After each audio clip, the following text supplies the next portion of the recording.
Əziz məzunlar, hər birinizi salamlayıram. Sizinlə birlikdə bu videoda 19 aprel 2026-cı il məzunların verdiyi imtahanın ingilis dili suallarını izah edirəm. İzah edəcəyim variant D variantıdır. Variantınızda suallar fərqli ola bilər, amma demək olar ki, bütün suallar eynidir. Ona görə də uzlaşdırıb yoxlaya bilərsiniz. Yoxlamazdan əvvəl mütləq kanalımıza abunə olub bəyənməyi, paylaşmağı unutmayın. Bəyənin ki, videomuz hər kəsin qabağına çıxsın.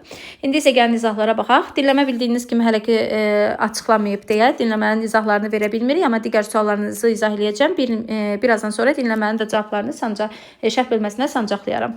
7-ci testə baxırıq. Burada mürəkkəb tamamlıq dərsidir. Letdən sonra adi feil qoymalıydı. Ona görə cavab olur Y variantı. 8-ci testdə our head chef has created olmalıydı. Has been created. Ona görə cavab olmalıydı A variantı.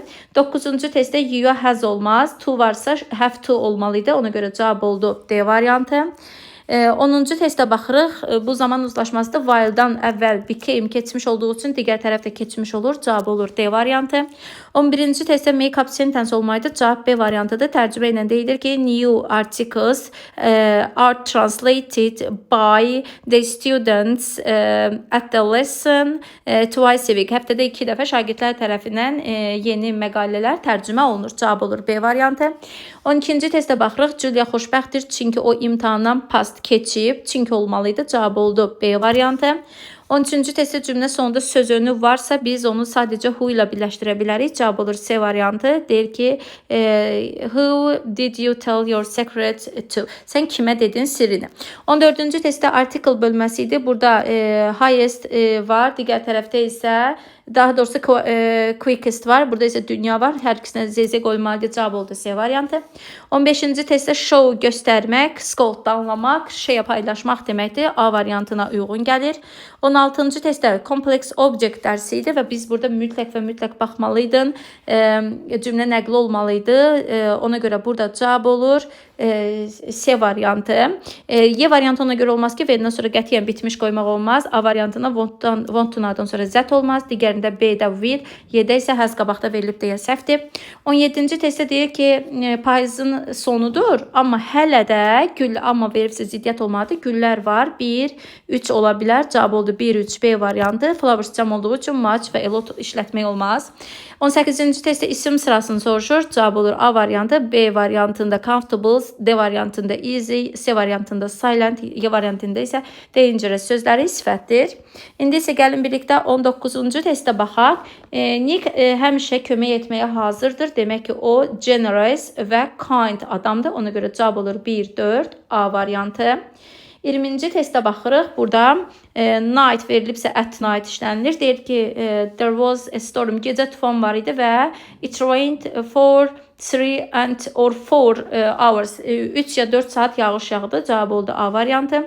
21-ci testdə tərcümə idi. Deyir ki, hər şeyi almışıq. Ona görə də bizim ehtiyacımız yoxdur başqa nəsə almağa. Y variantı doğrudur. Cümlədə inkar var deyə nothing, something, some işlətmək olmaz. Any'dən sonra isim gəlməlidir. Ona görə Y olur. 22-ci testdə adjective soruşur. Zəm varsa müqayisə olur. Ona görə cavab oldu Y variantı. Mətnimiz Nihu haqqındaydı. Robinson ailəsi bu yeri almışdı. 1864-cü ildə almışlar və onlar yerli əhalinin orada yaşamasına icazə vermişdilər və icazə veriləndən sonra amma onlara öz dillərində də danışmağa icazə verirdi və amma bura girişi qadağan etmişdilər. Mətndə ümumi məna belə idi və burada Robinsonlar deyir, burada qaydaları sonra dəyişdilər. Turistlər bura giriş edə bildilər xüsusi dəvət ilə. Yarım günlük helikopter turları, hunting tripləri deyir, burada available oldu. Bu günlərdə indigeniyaslar, yəni Niho'nun yerli əhalisi fishing eləyirlər və hunting eləyirlər. Yəni ovçuluq və balıqçılıq eləyirlər ərzaqlarını təmin etmək üçün. Burada deyir zəngin bitkilər, güllər yoxdur, çünki burada az yağış olur və burada sahildə 80 monk suitisi olur və hansı ki bunlar nəsil kəsilməkdədir. Bəzən deyir bunlar yaxın gəlirlər, deyir sahilə doğru gəlirlər və insanlar da onları görmək şansı qazanırlar. Burada variantında deyir ki, burada çoxlu yağış olur. Bu səhvdir 23-də. B variantında deyir ki, hundreds, yüzlərlə. Xeyr, yüzlərlə yox, təxminən 70-80 dənə demişdi. C variantında deyir ki, bu ailələr dəyişdi native adamların adətlərini. Xeyr, Robinsonlar dəyişmədilər onların adətini. D variantında deyir ki, ada Forbidden adaya istənilən vaxt girmək olur, girə bilər turistlər. Xeyr, belə deyildi. Y variantında isə deyir ki, fishing və hunting main way-dir, ərzaq əldə etməyin əsas yoludur. Y variantı doğrudur.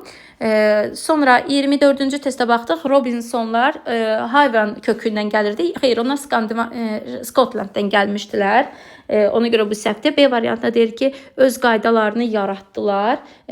Bu doğruydu. Bəli qaydalar qoydular ki, burada artıq turistlər girə bilməz. C-də deyir ki, dili dəyişdilər. Xeyr, onlar öz dillərində danışdılar. Made the native people deyir onları məcbur elədilər ki, leave the island, adanı tərk etsinlər. Bu da yanlışdır. Y variantında isə deyir ki, satdılar onları. Xeyr, cavab oldu burada B variantı. 25-ci testə baxırıq. Burada deyir ki, Niyaho adlandı, Forbidden adası adlanırdı. Qadağan olunmuş ada adlandı. Çünki bura giriş qadağan olunmuşdu. A variantda deyir ki, helikopter turları qadağan olunmuşdu. B variantda deyir ki, icazə vermirdilər hayvanlar orada yaşasınlar, havailər. Xeyr, bu doğru deyil. C variantında deyir ki, Robinsonlar icazə vermirdilər ki, onlar hava dillərindən istifadə etdilər. Bu da deyildi. D variantı turistlərə icazə verilmirdi bura gəlmək. D variantı doğrudur. Y variantında isə deyir ki, Robinsonlar əleyhinə edir adəti qorumağa. Xeyr, əleyhinə deyildilər.